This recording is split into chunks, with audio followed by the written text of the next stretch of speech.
Two things John Lynch said from the NFL meetings this morning in Palm Beach, Florida. Thanks to our good friend David Lombardi for being there for John Lynch speaking. This I've been telling you about for weeks. John Lynch expects Brandon Aiyuk to be with the 49ers this season and says he's quote-unquote tracking well with his rehab progress from the ACL, MCL. It never made sense, and I told you this a couple of weeks ago, as much as Jed may hate, I got to rubber stamp that check to $22.8 million on April 1st to Brandon Aiyuk. It never made sense from the other side of things. From the 49ers, I get it. You want to eat all the dead money like you're doing, almost $100 million of dead cap space, and you just say to heck with it, let's do it all.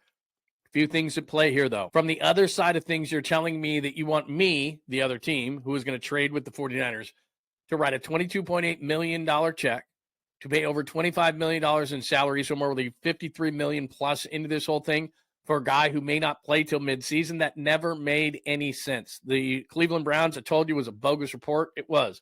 The New England Patriots report was not even a report. It just got ran with. I told you, bogus report.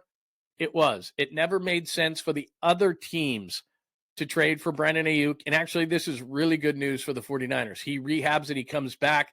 They mend fences, and Brandon Aiyuk can be the number one wide receiver that the 49ers need. They were going to add that to another need in the draft. They already need defensive line, edge rusher, offensive line, safety, depth at running back, wide receiver, all these other things they already need. Why add wide receiver to the list? I understand it from a business standpoint, but it never made sense from the other team's standpoint. So Brandon Aiyuk, and this is good news, is staying with the 49ers. The second piece of news to come out of the NFL meetings in Palm Beach, Florida is, and as David Lombardi writes again, and this is great news, John Lynch says, quote, he'd love nothing more, unquote, than for Brock Purdy to the contract to be done ahead of the offseason program. Quote, Brock wants to be with us.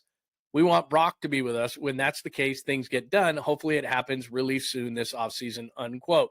I'm not saying it's going to be done today or tomorrow, but here's what I know about John Lynch. If something isn't in a great place, he's going to hint towards that. He's never going to be like Kyle Shanahan and be that direct about it.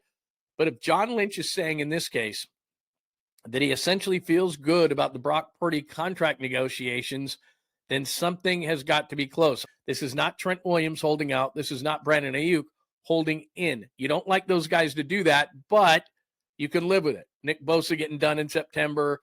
All these contracts, whether it be Fred Warner, George Kittle, Deebo Samuel, all these guys they've re-signed got done around training camp or August and September. It's not optimal, but these things did get done. It seems to me that the 49ers in Brock Purdy's situations have understood that they need to change things a little bit. He's a leader. He's the quarterback. He needs to be throwing with his wide receivers even away from the 49ers' eyes, and they're not going to do that. His agent will not allow him to get on a football field until that deal is signed, sealed, delivered, dotted I's, crossed T's, so he wouldn't be at any OTAs or camps or anything. He wouldn't be throwing with his receivers who he needs to get on the same page with. That would ensure this gets done. So for all the people that are predicting the demise of the 49ers, all of a sudden, Brock Purdy's deal is going to get done. Kittle's going to get extended. Warner's going to get restructured. They are going to keep the key people, but the biggest key is John Lynch is optimistic about Brock Purdy, which to me, he doesn't say those things unless he means them. So Brock Purdy's contract to me is going to get done sooner rather than later.